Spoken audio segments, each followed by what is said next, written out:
Hi Tumblr and YouTube. This is sort of an addendum to my other horn tutorials that I've made.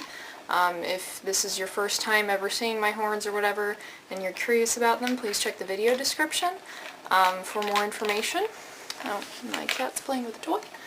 And basically what I wanted to talk about today was just closer details of how I attach my horns to my wigs.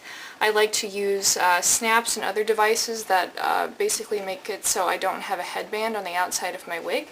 And one thing that I've sort of abdicated in the past was using snaps. These only really work for smaller horns and horns that, you know, might be about this long or so. I mean, it sort of fails a little bit more frequently as you get larger and larger horns. So for smaller horns I would really advocate using snaps. Basically this is a piece of Wonderflex, or you could really use any piece of rigid plastic to put this on the inside of your wig, and then you work this in between the wefts of your wig and snap the horn like that.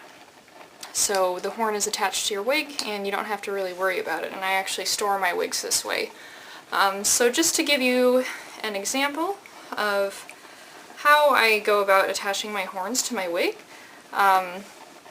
the spot that I usually like to use is if you turn a wig inside out, it has sort of a lace cap, or most wigs do, sort of have like a lace crown on the wig, and then beyond that they have wefts of hair. And so where I usually like to put my horns is the second set of elastics over. In between those, I like to position the top snap right here in the first gap that's formed between the wefts of the wig and the lace cap. And then I usually put the second snap down a little bit lower, like in the third or fourth gap. So I have had some people tell me that this has been difficult and it doesn't really work for them, and it is harder to do with newer wigs, so I just wanted to sort of give you guys a visual as to how I do that. This wig has not had horns in it for very long, so the wefts aren't used to being parted the way that it is. But really the key is to position the wefts in such a way that they don't block any area of the body of the snap. So you don't want just the little nubby thing showing, you want the entire face of the snap showing before you try and put your horn on there. Otherwise the bond isn't going to be good and your horn's going to fall off in a couple minutes. So just like that. That's how I put on my horns. So for slightly larger horns, I don't really like to use snaps anymore. What I found works really well is actually these plastic connecting screws, which I get at Menards. Here's my cat again. These plastic connecting screws, which I get at Menards, it basically has a plastic cap that screws onto a metal screw that has also like a plastic cap fused to the end. They're really cheap. They're maybe like $1.50 per screw, so you only need a couple to do a good pair of horns. So here's an example of some larger horns that I did that used these connecting screws. And what I did was I mounted a connecting screw on the inside. The metal part is sticking out, and this plastic cap screws on like that to anchor it to the plastic headband, which is also made out of Wonderflex, that I made.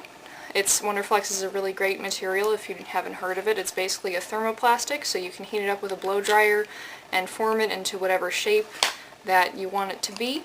Obviously this kind of looks raggedy, but it's going to go on the inside of a wig, so it doesn't really matter how nice it looks.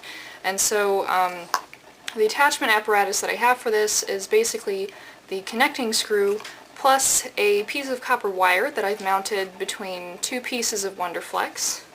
I have a little example of what this piece of wire looked like before I put it in the Wonderflex. It's basically got just a flat base for the wire to get sandwiched in between, and then it's got a part that sticks out. And you would trim this to whatever length you need to.